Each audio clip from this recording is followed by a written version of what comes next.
Get started right away, or should I wait? Yeah, Okay, yeah, you can get started. Yes. okay. Good afternoon, everybody, and it's a pleasure for me to start off this topic on AI and marketing. Um, the topic of AI is very interesting and exciting, and so is the topic of marketing. And so, what I plan to show you today is how AI actually is in almost every aspect of marketing. So I'm going to show you the following applications: new product development, branding, customer relationship management, advertising, digital planning, sales, forecasting, distribution. I won't show you marketing finance and marketing strategy, but I'll show you something else instead. I'll then wrap up, and then I'll talk about AI as being the future of, the future is agentic models and multi-agent collaboration. Then we'll open for Q&A. So AI in marketing, so I would like to start with an overarching framework. So if you look at marketing, you can see it from two perspectives. Marketing can be seen from the perspective of a product manager or a brand manager who is managing a brand, okay, like a Pepsi. And for such a person, demand forecasting is very important. You developing new products is very important. Managing the brand, like how people perceive the brand, is important. The advertising and communication is very important. The media management, which media you're going to use, whether you're going to use Facebook or whether you're going to go to Twitter, that's important. Then pricing of your products is important. Distribution, whether you're going to sell through wholesalers or whether you're going to go through e-commerce, and what percentage will be distribution from e-commerce and what percentage will be uh, the wholesalers, retailers, or even fountain drinks for Pepsi. These are all important decisions that the person makes. Then final retailing. There's another perspective of marketing that you look at the customer side. This one was sort of from the firm side. Okay, I looked at marketing from the firm side. You can look at it from the customer side. There you talk about customer acquisition. How do we acquire customers? How do you retain them? Okay, for example, a school like us, we think of students. We think of customers as students. If you think of, how do you get students? How do you keep students retention? Is an important metric. Then predicting customer churn, like can we predict who is going to leave? The firm. Identifying the trigger points, like can I find out what it is that is taking the person off, and actually can I intervene by giving the person a promotion? The customer lifetime valuation. If you think of customers as a source of cash flow, then you can think of them having a certain time sequence of cash flows. That would, if you sum up all your customers and the time flow of those customers, conceivably you can come up with a valuation. So that's a very important topic in that area of marketing. Then there's customer relationship management. Many firms are built on this. Salesforce is a company that's completely built on this idea of customer relationship management. Recommendation systems, the idea that you can actually recommend to customers what other customers bought, is a very big idea in marketing, especially if you're Netflix or if you're Amazon. So this entire world of marketing is the customer perspective of marketing. And then identifying high value customers. If you want to prospect for customers, which are the best customers you think you should get? Basically, you should get customers like your high value customers. Let's see, AI can be used in all these dimensions. So let me start with customer discovering customer product attributes. I'm going to come up with a hypothetical problem. Let's say you want to design a shape. Okay, this you can design many things, but let's assume you want to design a shape, and the shape has many possible variations. I'm starting with a generic square inside which there is a little a blank square, and the square is a color. But I can give you, this shape could have possibly 10 variants. It could be something like this. It could be this moon shaped ellipse or some, and there's a circle. The shape could be a pentagon. The shape could be a cross, a heart, a triangle, an upside down triangle, an arrow, a diamond. These are all variants of this basic idea of shape. Okay. I could have variants of color too. I could have purple, lighter purple, gray, blue, dark blue, green, light green, and on and on and on. So I'm providing variants. I could have another variation, which is this fill could be on or off. There could be a dot in the fill or not. So this is called the content matrix. Okay, any object can be made into a content matrix. I can take a shirt. Okay, a shirt has attributes. It has collar. It has a sleeve. My shirt has a color. It has size. So I can take a product and generalize, take out attributes of the product, and then give many variations. What is the object of this exercise? I want to find out what it is that people prefer, which shape that people like. So one way to do this is to create all the possible variations. Okay, so here are all the variations. All these variations, there are 400 because there are 10 shapes and 10 colors. That's 100. Two types of fill.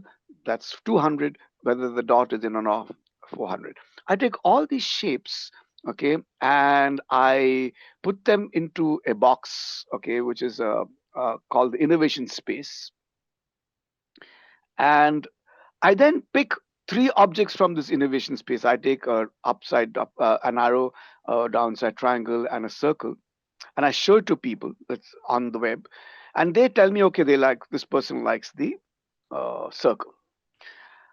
Well, that's some important indication to us that that's the shape and color that this person likes. But there could be other shapes and colors that this person liked.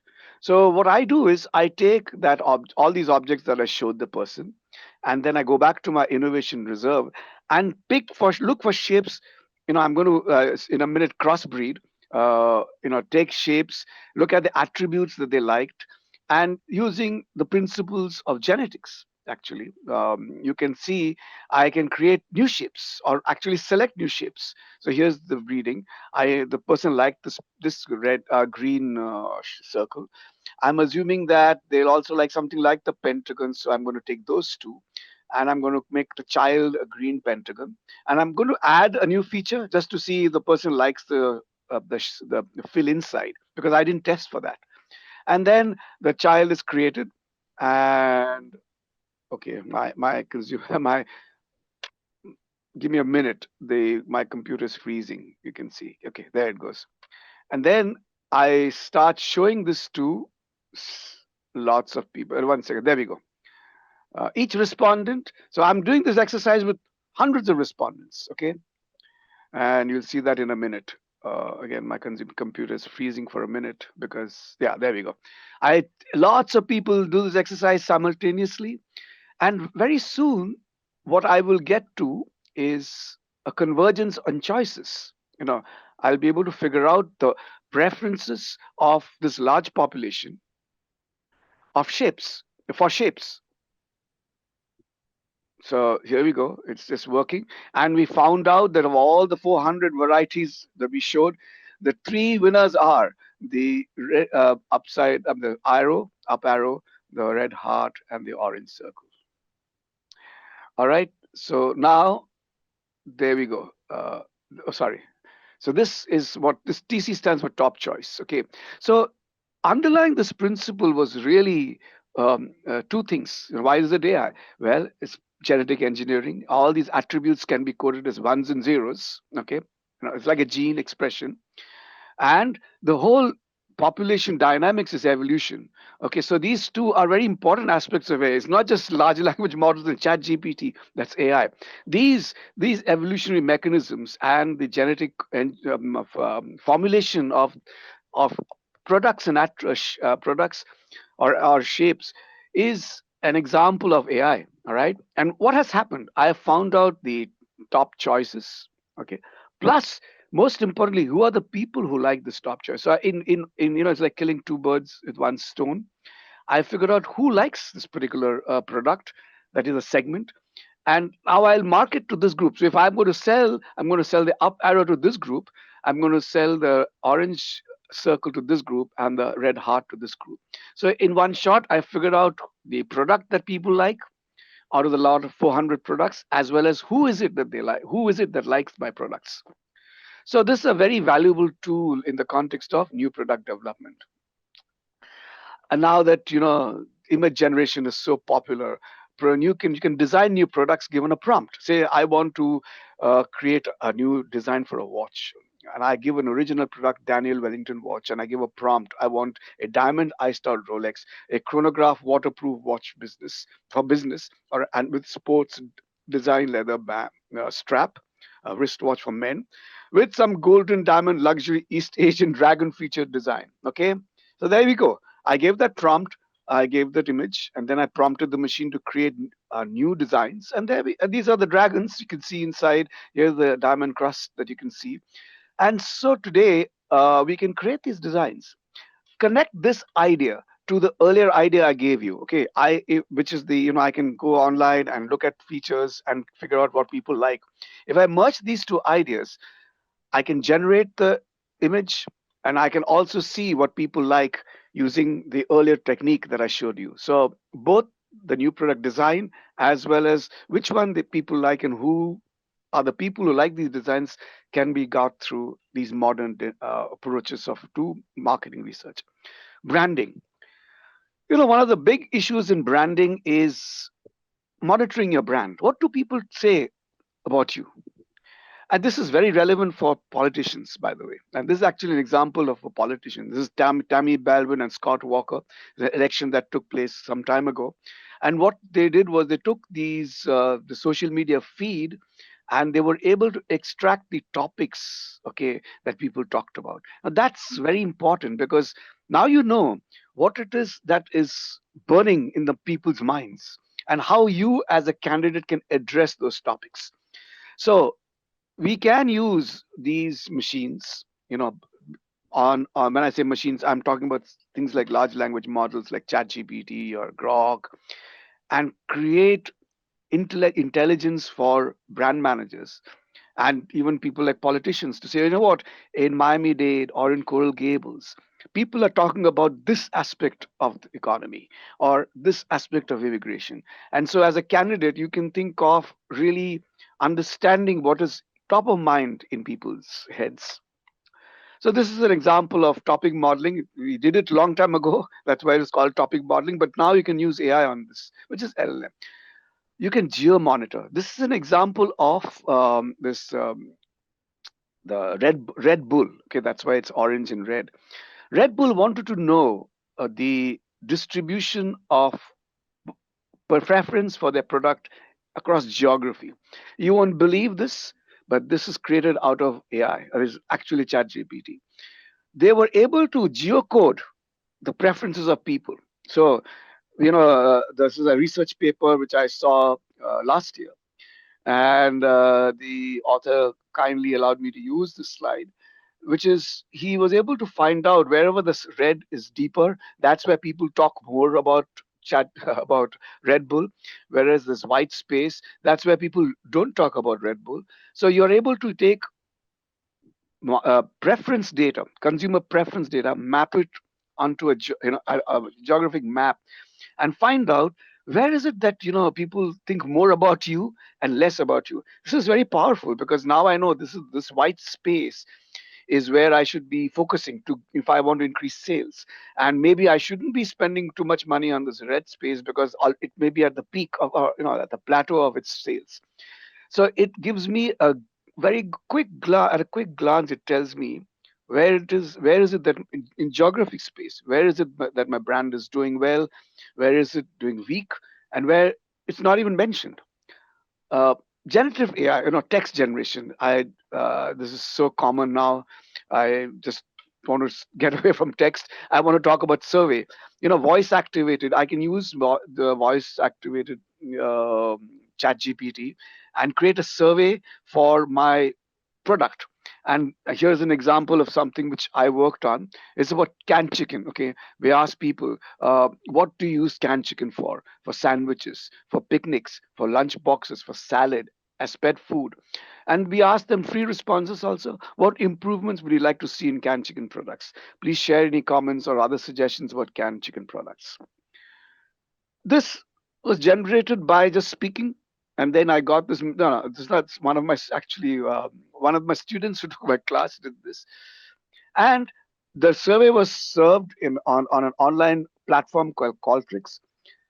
The survey came, we used a survey summarizer, okay, which is again basically a large language model application, and found out, like, which are the topics people talk about. For what purpose do you purchase canned chicken? Here we go. Cooking recipe, cooking specific recipes, meal preparation, dietary considerations, emergency food supply. So these are the reasons why people buy canned chicken. See, this is for what purpose? Okay, so this is the topic one, topic two, topic three, topic four. Give me the purposes. What improvements would you like to see? Taste and quality, sodium. They want to reduce sodium. They want better variation in size and packaging, flavor and variety. So remember, I gave you an earlier example where we looked at Tommy Baldwin, where we looked at social media to figure out what people are talking about. This is different. Here, I actually created a survey using a voice-activated large language model, served the survey using Qualtrics, got the responses, summarized the responses, okay, and got out important considerations for this canned chicken company.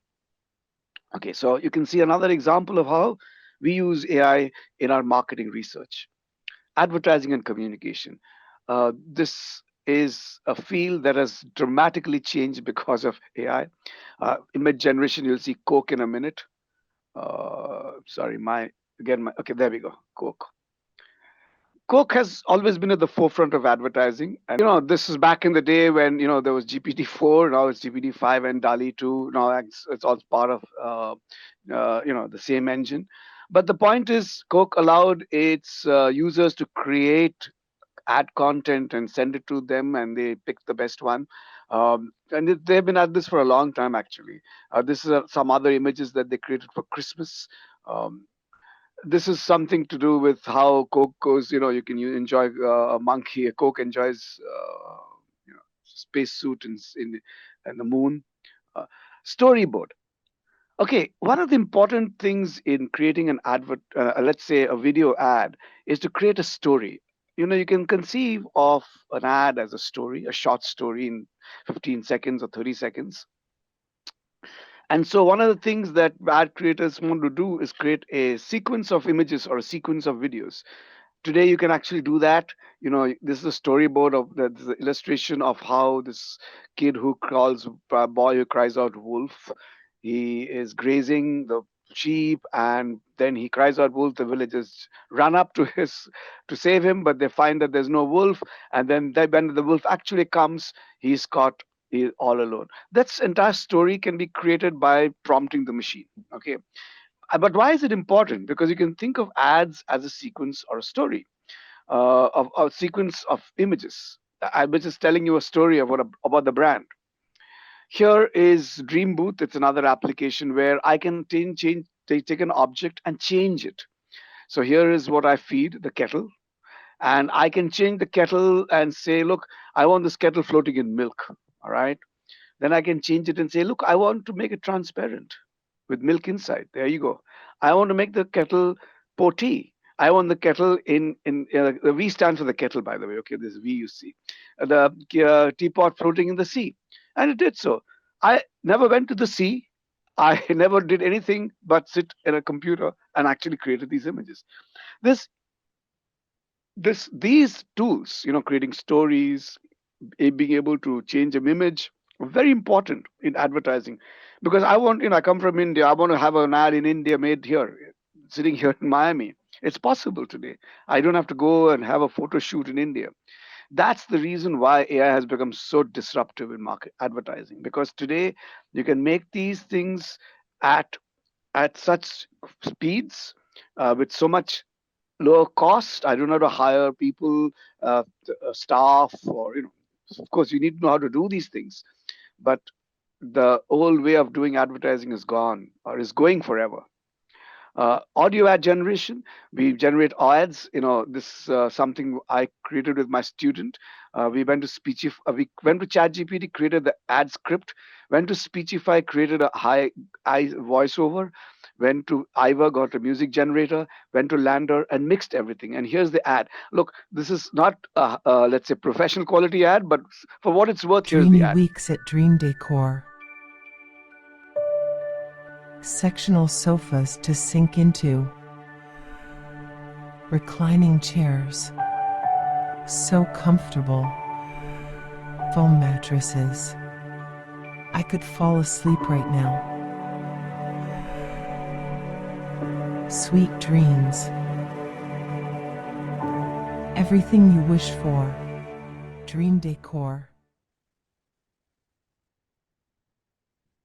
Dreamy weeks. Okay. So then one of the important aspects of advertising is music.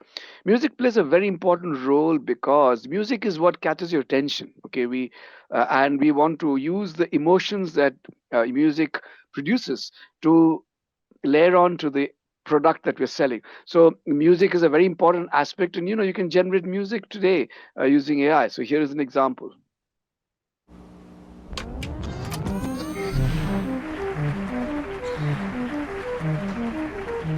Artists are always looking for new ways to get inspired, new ways to create great music and share their work, new ways for their songs to connect with people. Technology is and has always been a close collaborator in this. Now, AI tools are opening up a new playground for creativity. We're experimenting with new ways to let artists, songwriters, and producers instantly hear their ideas. New ways to use technology to help them create music.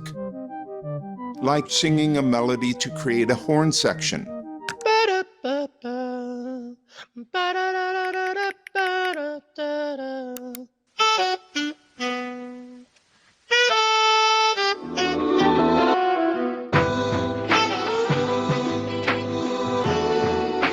We're also starting to bring these possibilities to creators and fans with a new experiment called Dream Track.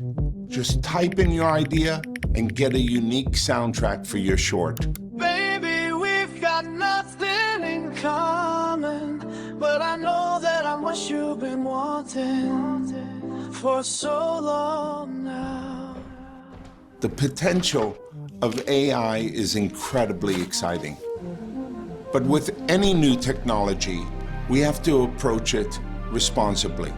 And that's not lost on us. It starts by recognizing that. Okay, so what I wanted to show you was that you can generate music. Actually, this is one of the big problems in marketing, which is, shall we copy music which is made by big artists, or should we generate our own music? This is still work in progress. A lot of research. I mean, we are borrowing research from computer science, actually. And the whole point is, how do I put all these things together? How do I take the script, create a video out of that script? How do I add the music to it so that they align? These are all important research problems in marketing. And this is work in progress. So if it's a plugin for anyone who wants to research, some of it I've done with Mitsu, actually. Analyzing ads and so on and so forth. Um, but this is such an active area where we still have a lot of ways to go. I have so this one news item really had uh, the advertising world in shock. Meta aims to fully automate ad creation using AI. And the date this is June 2025, they said by 2026, end of 2026. All what I'm telling you now, like, the struggle of getting music done and everything, Meta says they will do it by themselves. Okay. You don't need anybody. And that's a threat. And I'm sure they've seen something that we haven't seen that makes them so confident. But AI-powered advertising is the future of Meta. Well, there are other places where you can see ads, or you create videos. You don't need to start from scratch. This is HeyGen, is an engine I've used in my class. You can pick templates. You'll see in a minute, and give the template a script. Like these are like avatars. This one person. This is the template of a guy. This is a template of a lady. You can see this person summarizing a marketing meeting. Hello team, I wanted to provide some updates from last week's go-to-market meeting to keep you fully informed for independent decision-making as a transparent organization. We covered 3 main topics. First, we're expanding the US sales team by 6 to scale with our stellar performance. We believe now is the right time to grow. Second, our core focus remains improving US operations. Third, we will continue rolling out the new project management system for operations. Thank you for your attention. Please reach out with any questions about these updates or leadership priorities discussed. As always, I aim to keep communication open so you have the information needed to make the best choices for our organization. So what happened here was, there was a meeting probably that took place. You summarized, like, this meeting can be summarized. I can put a person, an avatar, or an actual person like this who summarizes for the rest of the team who haven't seen the meeting. Okay, there's an application of AI, actually a complex application of AI. Hello, team. Ad testing. This is some of the research I've done with my student. We've tested out ads, on emails, radio ads, and so on and so forth. Then this is actually a company that tells you where you should place your ad based on your vision, how the eye tracks. So this company is called Explain, and you can see here this part of the screen where I'm pointing. The vision AI tells them, okay, you should. This is where people are going to watch this grayed out area with a red circle. This grayed out area with the red circle. This grayed out area. So as the ad is running, the different frames, the machine tells, okay, these are the areas where then I will. This is predicted, by the way. Okay, this actually predicts this is where it should be, and we should be. People are most likely to watch because we don't watch every inch of the screen. Okay, we scan. So, as the frames move up, you should be able to put your brands exactly where these gray circles are, okay, or these gray bordered, gray areas with red borders are. So it tells you screen by screen of, yeah, actually scene by scene where to place your ads. Media management. Today this is well known. You can geo target people. You can geo fence. So geo target is just this broad area. I can fence this person not only in in this particular uh, block of buildings, but also in which floor. Now, why is this important? I want to send him coupons. I want to send him promotional material if he's near a store, so that he can actually walk in. So we are working on these types of very highly time targeted promotions. This is a media. These several media planning companies. LC, they do algorithmic media planning. What does that mean? I have several media over here. You see, and I have many geographies to go to. This is the map of the US. I can optimize when to send, through which media, where to send. Okay, this is very ambitious, extremely ambitious. Okay, the technology that's going behind these kind of applications is just humongous. This is not just chat gpt. Okay, there are reinforcement learning algorithms, and very complex algorithms actually. So this is where AI is being used in media planning. Albert is a company that is trying to help you buy media at the right time. Then demand forecasting. This is one of my favorite topics actually. Demand forecasting for a company like Walmart is huge. Actually, for any company. Why? Because the inventory that they carry is money that they don't like to waste. So if I could, like even Amazon, if they could actually forecast demand correctly, then they don't have to carry inventory, and they also need to know where to carry the inventory. So when you click your button on your screen, on your browser, it actually sets off a sequence of actions. Somewhere in some warehouse, someone gets an order that's taken up and it's sent through logistics to your house. But Amazon should know which part of the world this product is, and they can do a much better job in servicing you if they knew ahead of time that you would need that product. So this is a big topic, and this is a company called Data Robot, where you can actually upload your data. Okay, drag your data set here and import your data. Once you import your data, the machine will give you very elegant views of your data. So here you get, this a histogram. Here you get a time series of your sales on the right hand side. Here the time series broken up into its components at the bottom. Okay, so this is incredible. Okay, you just upload your data, and it gives you all these things, and then it gives you a forecast. Here we go. It takes this machine. In this orange part is the past historical data, and this blue part is the forecast. And this is incredible for a retailer, because now I can locally forecast. For example, the Walmart in Kendall is has a different set of products, and the Walmart in some other region has a different set of product. This is called stock keeping units. I can predict the sales by stock keeping unit, and I have actually done it. You can see here. This is something I have done. This product SKU, actually with my student, product SKU 507478. I used a product called AutoGlow as Amazon's forecasting machine.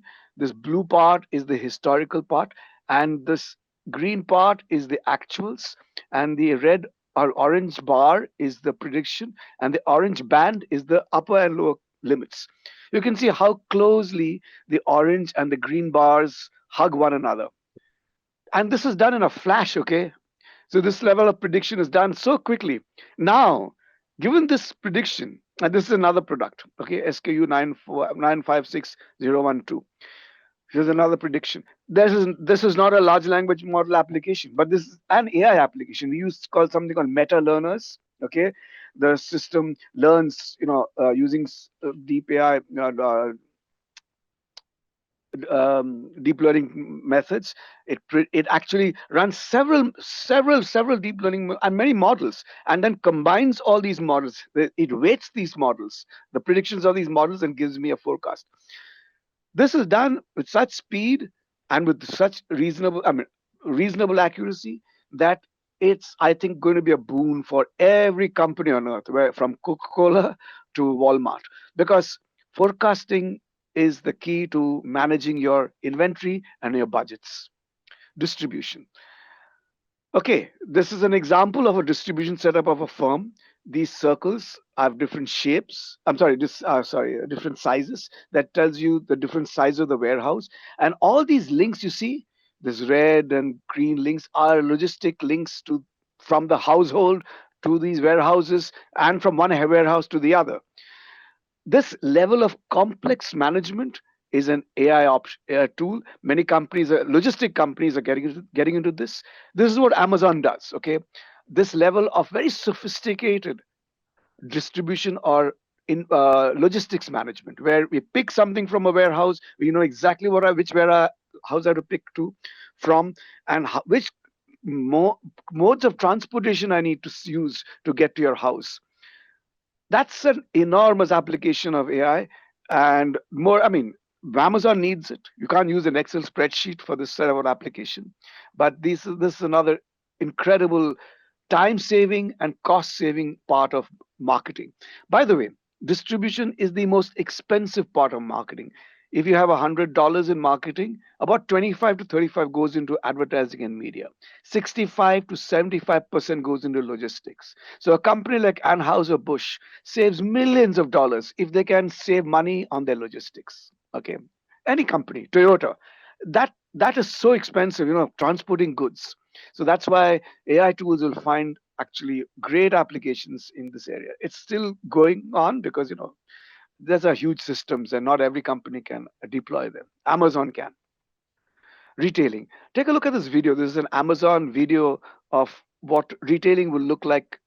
It looks like now, but maybe everywhere in the future. So that's the future of retailing. But look at the technologies that have converged. That has made that sort of this grab and go technology, vision. There's lots. You saw some of the names there, but that's the way people think the future of retailing is going to be. Customer relationship management. This is some work I did with one of our faculty here, actually with one of the hospitals here also, where we looked at the social media feed and try to figure out what is it about the hospital that people like and dislike. And the green bar is the people what they like, and the red is what they don't like. So clearly they like the recovery, the value, quality of care, but they hate the pain management of the hospital, the medicine and side effects, the loyalty that the people have for the hospital, length of treatment they dislike, the follow-up they dislike, the confidentiality and privacy they like, comfort. This is what drives patient satisfaction, not customer. But if you consider patients as customers, the hospital could use this to find out what factors drive satisfaction and what doesn't. uh, you can use today a huge revolution in marketing is agentic models. An agent can actually answer questions much faster and without any losing its cool for customers who come and ask questions. Churn prevention. You can have predictive models that can predict when a customer is likely to leave. So that's a AI model. In sales management, you know sales people can actually find out the factors that affect the failure of or success of a sales. while doing the call. Okay, they provide feedback. You'll see one example. Provide feedback and training. What types of methods help them in their sales, and you can see uh, also predictive models about the likelihood of the customer buying, all this before selling, by the way, or while they're selling. So you can see this example is an example. An agent is talking to a customer. Hello, Mr. XXX, this is XX from company X. Our records show that you have a good repayment history for your loan with our company, and I'm calling you to offer a VIP loan service, renewal service. Are you interested? The customer says no, thank you. The agent says, no, this is a nice opportunity to renew your loan. Based on your good credit history, I can give you a good deal and I guarantee you that it will be approved. Immediately, the AI engine that's listening to him or her says, you're overpromising. And it suggests three responses. So this is happening while the person is talking to the customer. And the customer gets a feedback from not the customer, the sales agent gets a feedback from an AI engine. This is actually an example of large language model, or no, chat GPT type of models, where you say, you're over promising. Don't do that. Try to solve the problem by these suggested responses. This comes from a paper written by Lue et al. I think based out of China, but it's a classic example of how a salesman can use AI on the go. Okay, pricing. Anyone who's seen, has used Uber knows how complicated pricing can be. So these are actually supply and demand curves crisscrossing, and it crisscrosses because you need. So supposing I press my Uber app today, right now I'm going Coral Gables at 3 o'clock, okay, or 2:40. The machine has to find out how many other people have pressed the button, the app. It has to find out how many cars are ready to come to this place, and it has to find a demand supply curve that complex, and then also calculate a price, this intersection of these curves. So let's say this brown curve and another red curve gives me a price of the.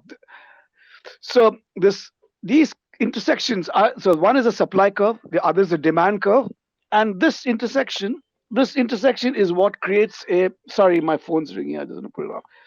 This intersection is what creates the price, or produces an offered price. But this is done in seconds, okay? That is a classic example of how AI tools can be used in real time pricing. Okay, if you've gone to a website for booking, airlines or hotels, they also use the similar ideas, not the same, similar ideas. Agentic models. I wanted to show you how agents are changing marketing. I have to change my screen. Give me a minute. Agents are kind of bots, but I have to stop sharing for a minute and then I'll come back. Give me a second. Let me stop share another screen. Okay, screen one, screen three. Give me a second. I have to show you a video which is on another screen. Okay, screen three, screen three. Okay. Okay, here is an example of how agentic models work in marketing. Can you see my screen? Someone just put a thumbs up. Mitsu, can you? Yeah, okay. Video of these agents in action. Hey, Nama from marketeam.ai here, and I'm thrilled to show you around the Okay, I want to show you, these are digital marketers. These are actual people who are going to do marketing, but they're not people. They're actually digital agents. world's first autonomous AI marketing team. Let's face it, marketing was a lot easier back in the day. But nowadays, with endless channels to plan, measure, create content for, and optimize, it has become much more complex and expensive to manage. So we've built you a dream team of pro-grade marketing assistants to help you manage your marketing activity all day, every day. Let's take a look at Marketeam in action. Here's a newly onboarded brand, Siren Beauty. Siren is looking to enhance brand awareness and conversions, all on a tight budget. The agents will now brainstorm the best strategy to help this brand reach its growth goals. So I want to say, it is agents that will brainstorm, not people. The computer is going to brainstorm with itself. From this point onwards, the agents are in charge of planning, execution, and optimization to help Siren grow the brand's positioning and sales. First into play is the brand analyst agent, who is collecting data about the brand, its online presence, competitors, trends, and audiences. The team now analyzes the data and starts brainstorming ideas for a step-by-step multi-channel plan to maximize ROI. Siren can choose to actively manage the AI team in the meetings, or may prefer to let the agents work autonomously. Each meeting is aimed at achieving specific goals, and every agent is assigned responsibilities and tasks. Ella's task for the week includes planning, creating, and scheduling daily posts on Instagram, Twitter, and Facebook, and creating briefs for TikTok influencers. Jane is getting started on her topic research for creating blogs, articles, and beauty guides to help drive inbound traffic. And take a look at Daniel. He's been hard at work analyzing keywords, audiences, and search trends, and is almost finished crafting your ad campaigns. The best part of it all is that they do this proactively and continuously, ensuring your marketing efforts maximize potential 24/7, on brand, on trend, and on budget. So that's an incredible example of where marketing is going, where agents are doing all the actions that traditional marketers do. Doing the collecting the data, analyzing the data, creating the message, even posting the message. Okay, it's being automated. So this is the reality of automated marketing. I'm going to show you one more piece where we are seeing synthetic populations or synthetic consumers, and that's let me show you this. This is a very short video. First 10,000 customers in 2025 might not even be human. Welcome to the age of synthetic customers. AI agents are now simulating human behavior, browsing stores, clicking on ads, even filling shopping carts. Companies are already testing products, marketing campaigns, and pricing models on these synthetic customers before they ever reach the real ones. So here, we've created people, all right, synthetic people. And now I don't even have to go and ask people, real people. I can actually use the synthetic people to figure out. I remember when I started, I showed you the genetic AI application where I created shapes and I went and asked people and I created. Now you don't have to do that. It's not there yet, but this is where it's going. Okay, where we can create these synthetic consumers and actually test out the ad on them, actually find out preferences. The accuracy right now is not that high. It's about 75%. And it also varies by context, depending on which area or subpart of category of product you're actually wanting to study. But this is just the beginning, okay? And it's, these things, these techniques will certainly get far more superior. All right, I'll come back to my main screen again.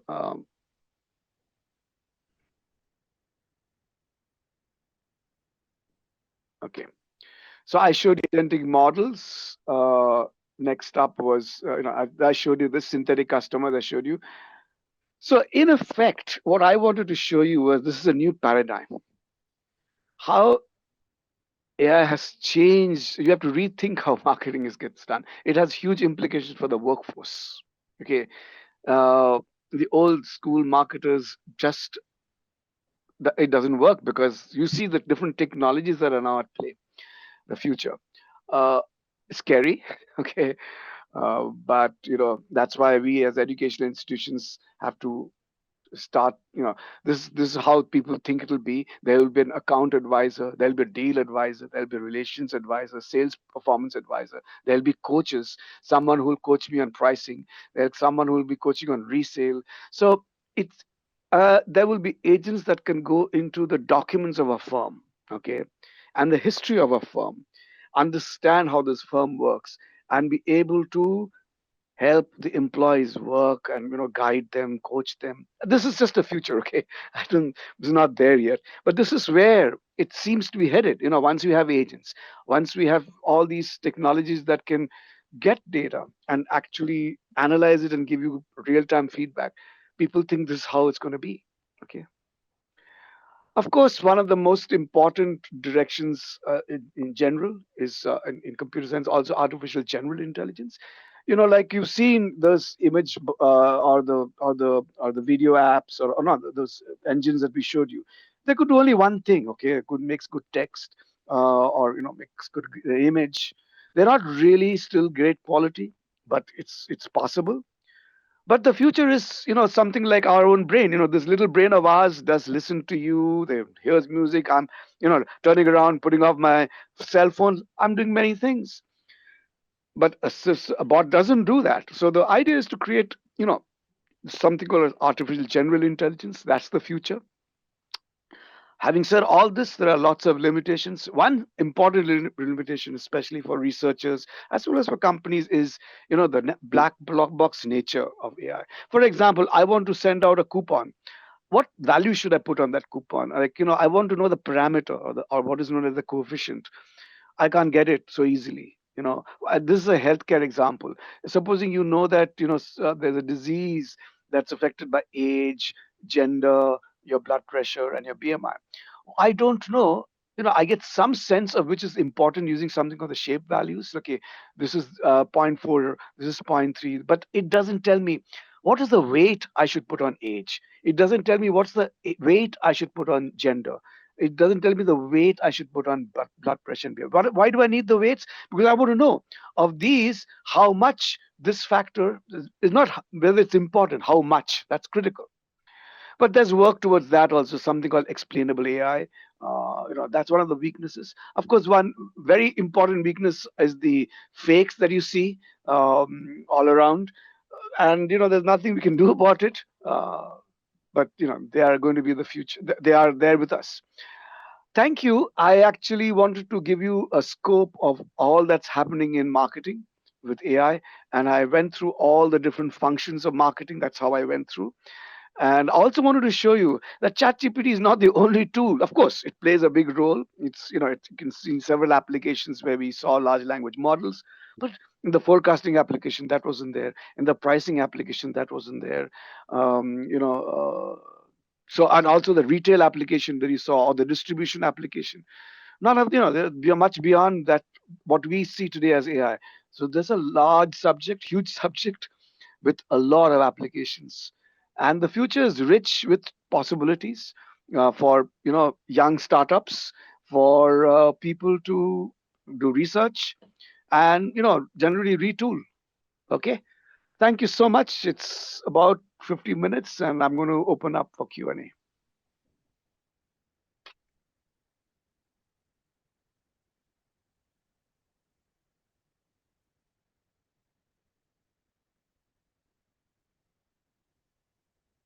Any questions? Yeah, there are some questions I appearing can't on see them. I can't the see. Oh, Q&A. let me see in the chat. Yes, so shall I read the Yeah, I questions? can't see them. Yeah, please do. I can't see Okay, them. so the first question, when using LLMs or generative AI tools for customer insights, how critical is prompt quality in the quality/accuracy of results? Very, How very, can very you critical. address model bias? Okay, so there are two ways. One is the prompt is very important. Mhm. Absolutely. What one way to handle prompt bias, I'm sorry, the machine bias is to try multiple engines. Mhm. Okay, so typically I would use Grok and Gemini and ChatGPT, and I make them critique one another. Okay, so Mhm. that's one approach, using multiple engines. Okay, that, and when making one critique the other, and then you can look for consistency amongst them. Did that Mhm. answer the question? I think. Okay. Great. The next question, say, hypothetically, I'm working for a marketing agency. How worried should I be about my content creation job? And are there things I can be doing to enhance my job security? Oh, so I got the job. I got the questions now. The answer Okay. is you should be concerned. Okay. However, let me say something more, because these technologies are really going to take over content creation. They have, but the the the degree or the professionalism or the what should I say, the quality is still not up to par. Several ad agents, several people I know in ad agencies still don't think they're as good, but it is going to get better. Mhm. So you should be concerned, but the way to get around this is to tool upskill. Okay, that's the way to do this. You have to upskill yourselves and be able to control these technologies and learn these technologies so that your job still remains relevant.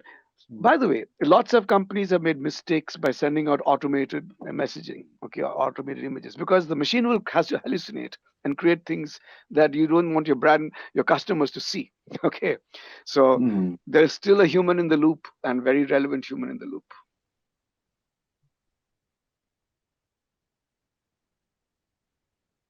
Okay. Okay, so shall I read what has been the Oh most? no, yeah, so let me read the next question.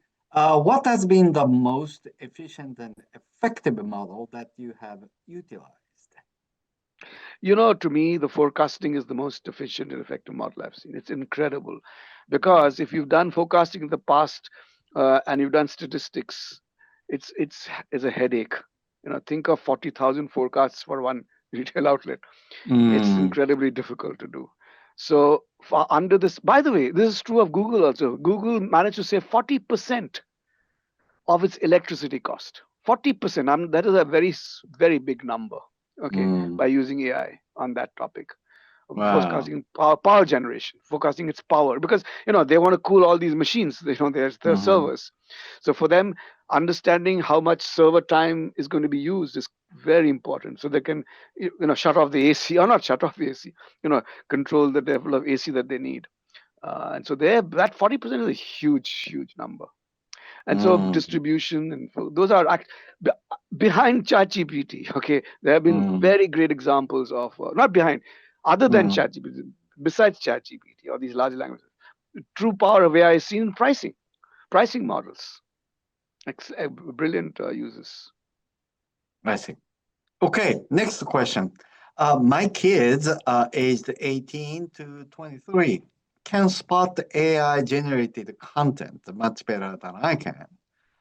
They generally market, for example, as on Facebook, TikTok, and so on and so forth. And they are turned off because it's fake. Hmm. Is this a generational thing? And how does this change use of these tools targeting different age demographics? Okay, so two questions. First Mm-hmm. is, it's not generational. Lots of people can actually pick out fake. In my class, when I showed them, okay, of course, my class is also a young group of people, but you can detect fakes. I'm not sure whether it has to do with the generation, but it's easy to. I'm not easy. You can spot. Okay, is how does this change the use of tools? Well, I think that as I told you when I was answering the other question, these tools have got very good, okay, but they're still not there yet. For example, a professional ad manager would hesitate to use generated generative AI before sending out an ad. They will think, check, and then send it out. So although the promise is there, they still. I mean, of course, Google. I'm not Google. Facebook is promised by 26 they'll solve all these problems. So that's the promise, but we are not there yet. So the Mm-hmm. human in the loop is the person who actually modifies the message or the image to make sure that Mm-hmm. that it's relevant to the target segment. I see. Okay. Next question. How do marketers prepare for the future of artificial intelligence? Well, they have to basically rethink marketing. That's why I said it's a paradigm shift. Mm-hmm. Rethink how you do every, and it's, but like I showed, you've got to go down and the entire list of topics and then go through it, how it can be Mm. used. So the only thing is go back to school. Okay, come back to school. I see. Continuing education. Okay. But there are Um, many sources, by the way. Just one segment. There are many sources. You can do this on you if you are motivated. Okay, mm, you can do this on your own, Coursera, YouTube, and all that. But if you want a systematic, disciplined approach, I think you have to take. There's so many options, but you have to go mm, back to school. mm. Okay, next question. It's a short one, but what are the ethical concerns? Many. Depends on what level you want to talk about ethics. One Mm, level is all this fake stuff. There's so much, and I'm not sure whether we are ready for that level of and the amount of fake that and that these fake news or fake opinions or fake points of view affect people in terms of their Mhm. preferences and their choices and all, especially in politics. Okay, so this is a problem. So that's one big ethical issue. A second big ethical issue is the where these technologies are going. The machines can take over. Okay, that is a frightening scenario, Mm, which also brings into question about a much bigger societal problem. If agents can do, like you saw that, I showed you, a marketing mm, group can do a marketing. The four or five people lost their jobs in that in that little video because one person cannot handle it. So now, what do you do with these unemployed people? That mm, that is a question that. By the way, you're hearing these announcements. Okay, Amazon let go 14,000 people. I mhm, saw that news item just a few days ago. Nestle, it's a big multinational company, is letting go of 1,600 people. That's a big societal concern. I don't know whether you call it ethics or not, but that's reality. Now, what do you do? What do these people do? This is then creative industries. You're talking about the ad. Look, anyone can create music. You saw that video I showed you. You just whistle a mm, bar, or you just write type in, I want a solo saxophone. Well, I mm, can become a musician. I love that. I can become a musician. But a guy who actually plays the saxophone is gone. So now the question is, well, do you want everyone to play the saxophone with such ease? And that guy who used to play the saxophone, what happens to him? That's again a question that we don't have easy answers to. But for sure, lots of people like the freedom to make music on their own. Because it's a, mm. it's a pleasure, it's a hobby. So, but then real musicians will lose their, at least be affected.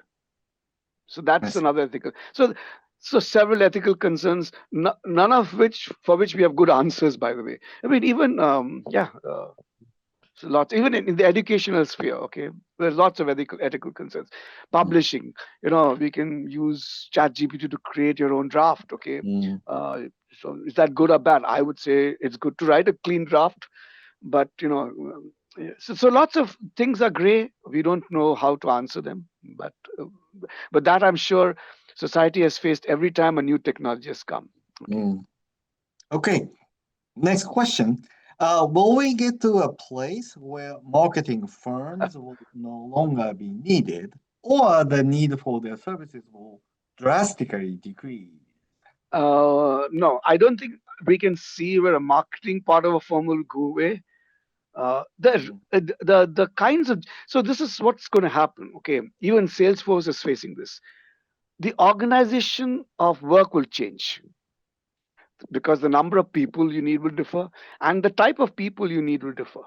Okay, and mm, also it is going to be probably a world where you are going to deal with a digital manager or a digital colleague. All right, so how work is going to get done for sure is going to change. So, but marketing cannot disappear, and for a long time, at least the human in the loop will remain because it's not easy to hand over everything to the bot or to mhm, AI. The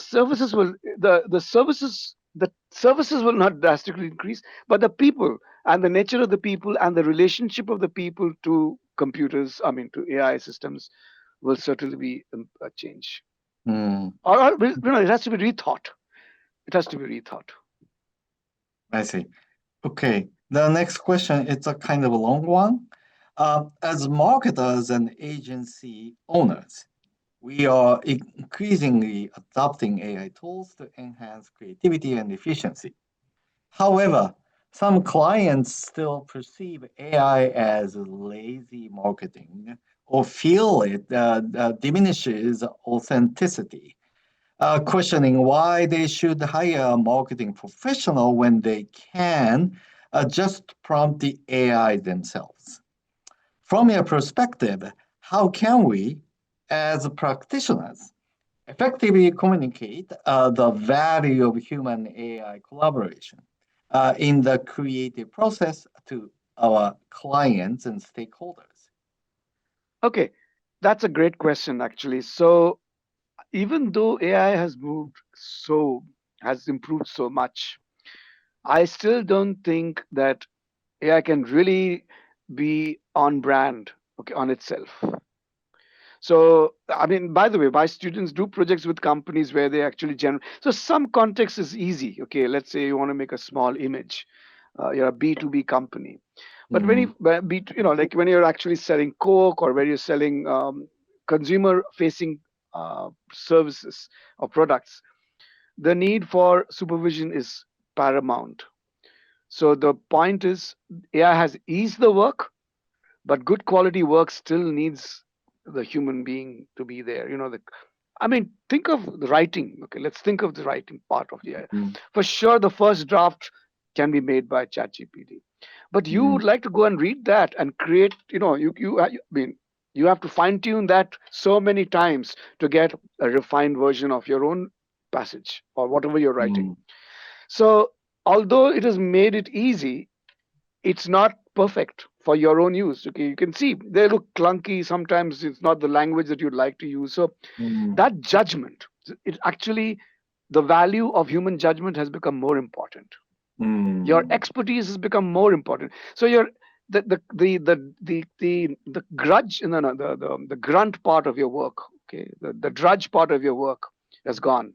It can be replaced, but the mm. thinking part of your work still remains. Okay, how to judge good quality, how to change it so that it becomes good quality, all that still is very, very important. So the human expertise actually has become more valuable, I would say, in this world. So that's how you sell it.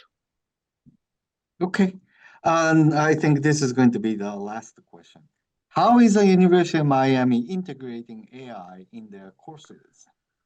Well, there are following ways. We actually have in many classes, little bits of AI is there in every class. One can't do without it. We have specialized classes on AI itself, especially like in marketing. There's applications of AI in marketing. There's a class I teach. There's a whole department called business technology. They have got several foundational classes on machine learning and all other things that go into this AI, these AI tools.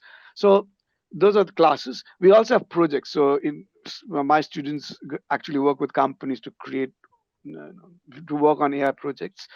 We also have teams, student teams, who actually that work with researchers on AI projects. Uh, so we've got specialized classes on AI, specialized classes on applications of AI. We've got projects that students work on, and student groups work with researchers. Mm, So these are the four ways really that we moved to incorporate AI within our school. mm. Okay, great. Thank you very much. And we are a few minutes past the hour. Probably we should say close the webinar. And you can always reach out to Professor Johnson with the further questions, and he would certainly welcome your input and ideas and yeah, Absolutely. yeah, Anytime. conversations. Either contact me, Mitsu or iDisk. I'm very Mm, happy to work with them uh, quite a lot. So please I'm delighted to listen to you, hear you, mm. and respond. Thank Okay, you. Thanks, Mitsu. Thanks, thank Helen. you. Have a good Halloween break. Mm. All right. Bye.